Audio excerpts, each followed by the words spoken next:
Shine परिवार के आप सभी कस्टमर, सभी एसोसिएट, आप सभी को Rashid Naseem, chairman shine group का प्यार भरा नमस्कार। कस्टमर्स वो सारे जिन्होंने 2019 के बाद रजिस्ट्रियां कराई हैं, उन सभी के लिए ये वॉइस रिकॉर्डिंग बहुत बहुत इंपॉर्टेंट है, इसलिए क्योंकि इसमें कई बातों को अगर आप नज़रअंदाज करेंगे तो जिन पैसों के आधार पर आप सभी ने अपने इस 2019 के बाद की रजिस्ट्रियों को करवाई है और जिन पैसों को सिक्योर करने के लिए आपने ये काम किया, शायद हो सकता है कि आपकी रजिस्ट्रियां अगर निरस्त हो रही हैं वो तो होंगी, साथ ही साथ आपका वो पैसा जिसके आधार पर आपने ये रजिस्ट्रियां कराई वो भी हाशिए पर आ चुका होगा। हमारा उद्देश्य कानूनी तौर तरीकों के साथ शाइन की पूर्ण रूप से वापसी है और शाइन की कंप्लीट वापसी तभी हो सकती है जब एक एक कानूनी प्रक्रियाओं को पूरा कर लिया जाए, चाहे उसमें कंपनी की एक एक चीज़ों की जांच हो जो कि पहले कस्टमर की तरफ से लगाए गए आरोपों के आधार पर काफ़ी गहन तरीके से की गई और कंपनी ने उसमें पूरा सपोर्ट भी किया। उन सभी आरोपों के आधार पर की गई जांचों का आदेश आ चुका है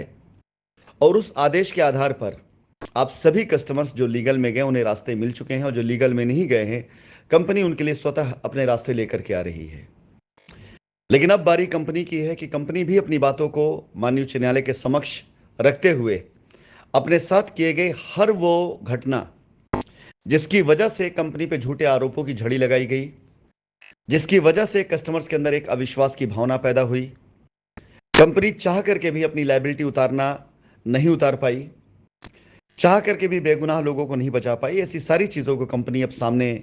उजागर भी करेगी और ये सारी चीज़ें संज्ञान में एजेंसीज के कोर्ट के लाना आवश्यक भी है और आ भी चुका है। आप सभी कस्टमर्स हमारे कुछ पॉइंट्स को समझिएगा।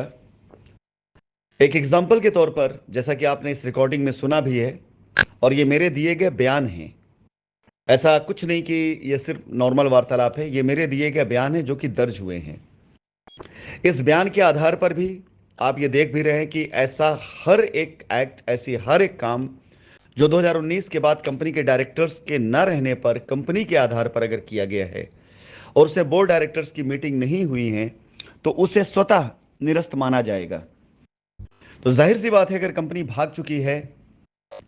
कानूनी तौर से उसके बैंक अकाउंट बंद हो चुके हैं, कंपनी के डायरेक्टरों के ऊपर इनाम घोषित किया जा चुका है, तो ऐसे समय पर ना तो कंपनी काम कर रही है और ना कंपनी का कोई भी डायरेक्टर बोर्ड मीटिंग कर रहा है और ना तो बोर्ड मीटिंग हुई है। इस कारणवश वो सारी सारी रजिस्ट्रियां जिसे अथॉराइज सिग्नेटरियों ने किया है, चाहे वो जिस तरह से भी किया हो, वो अमान्य है, गैर कानूनी है और कानून के परिधि में नहीं आती हैं। सबसे पहला आधार इस रजिस्ट्री के कैंसिल होने का, निरस्त होने का वही है। दूसरा आधार, कोई भी अथॉराइज सिग्नेटरी जिसके पास जो भी अथॉराइजेशन लेटर गया है उस तारीख पर यदि कंपनी के डायरेक्टर वहां मौजूद नहीं हैं, जिस संबंधित तहसील के अंदर रजिस्ट्री की जा रही है, उसके पास प्राप्त किया गया अथॉराइजेशन लेटर वो जेन्युइन है या गलत है, इसकी कोई भी गारंटी भी नहीं दी जा सकती है कि वो लेटर किसने बनाया, कैसे बनवाया और किस तरह से बना, उस पर सिग्नेचर जो है वो सही है या गलत है। अभी इसका कोई भी पर्याप्त आधार ना तो कस्टमर के पास में है और ना तो कानून के पास में है और इस बात से कतई इनकार नहीं किया जा सकता कि ऐसे फ्रॉड्स बेइंतहा हुए हैं। ऐसे कई आधारों पर वो सारी सारी रजिस्ट्रियां निरस्त मानी जा रही हैं। कंपनी की तरफ से मैं खुद स्वतः ये घोषणा कर रहा हूं, संबंधित विभागों को इसकी नोटिस हमारी लीगल टीम के द्वारा जा रही है। साथ ही साथ एक पब्लिक नोटिस आप लोगों को भी दे दी जाएगी, जिसे आप ये मान के चले कि 2019 सितंबर के बाद की किसी भी रजिस्ट्री को कंपनी कानूनी तौर से कंसीडर करने नहीं जा रही है। आप में से जिन कस्टमर के पास ऐसी रजिस्ट्रियां हैं उनसे मैं कुछ पॉइंट्स पर बात करूंगा और निवेदन करूंगा कंपनी के द्वारा दी गई गाइडलाइन का पूर्ण रूप से पालन करें। मैं पहले यह मान के चलता हूं कि आप वो कस्टमर हैं जिनका पैसा कंपनी में आया हुआ है और आपका पैसा जो कंपनी में है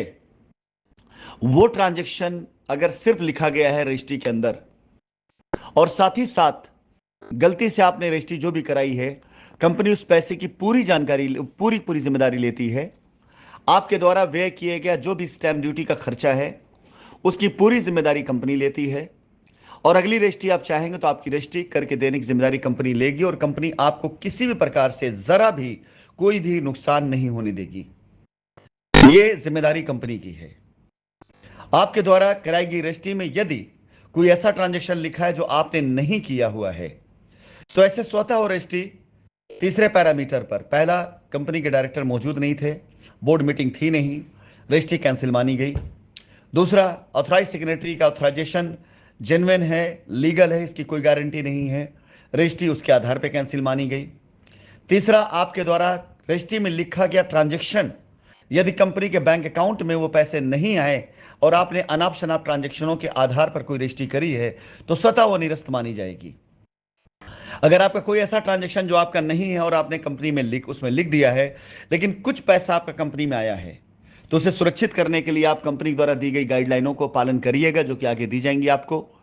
ऐसा कोई कार्य करने की कोशिश मत कीजिएगा जिसके द्वारा कहीं से भी किसी प्रकार से भी कानून का उल्लंघन हो और आपका पैसा जो कि कंपनी में आया हुआ है, सुरक्षित है वो, और आपकी रजिस्ट्री जो सुरक्षित की जा सकती, दोनों हाशिए पर आ जाए। मेरा पहला संदेश आप सभी कस्टमर्स को है कि आप अपने उन सभी एसोसिएट्स को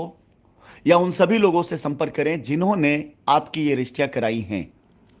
जिन्हें आपने डेवलपमेंट चार्ज दिया है, जिन्हें आपने पैसे दिए हैं। आप एक बार उन्हें संपर्क करें और उन्हें यह सूचित करें कि कंपनी की तरफ से जो रजिस्ट्री कैंसिल की गई है, उसके बाद अब अगला कदम जो कंपनी का है उसे फॉलो करने के लिए आप सबसे पहले उनसे पूछें, उनके जवाब मुझे प्रेषित करें।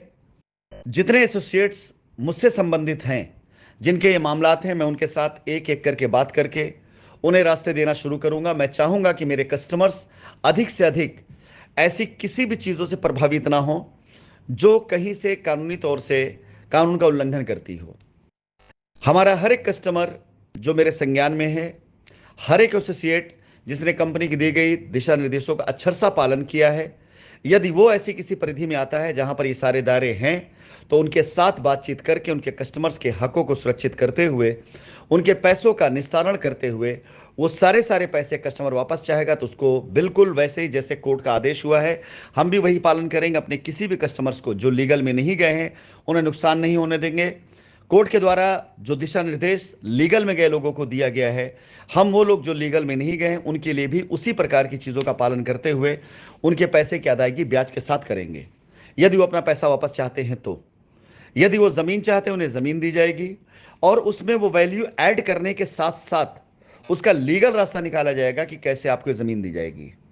तो मैं आप सभी कस्टमर से निवेदन करूंगा, आप कहीं से नुकसान में नहीं हैं अगर आप कंपनी द्वारा दी गई गाइडलाइन का अक्षरशः पालन करते हैं। लेकिन अगर आप किसी एसोसिएट के द्वारा दी गई उन बकवासों का पालन करेंगे जिसका कंपनी की सच्चाई से कोई आधार नहीं है, यदि आप किसी ऐसे बाहरी व्यक्ति के द्वारा दिए गए किसी आश्वासन या किसी तरह के कार्यों का अगर पालन करेंगे जिससे कंपनी को लेना देना नहीं है,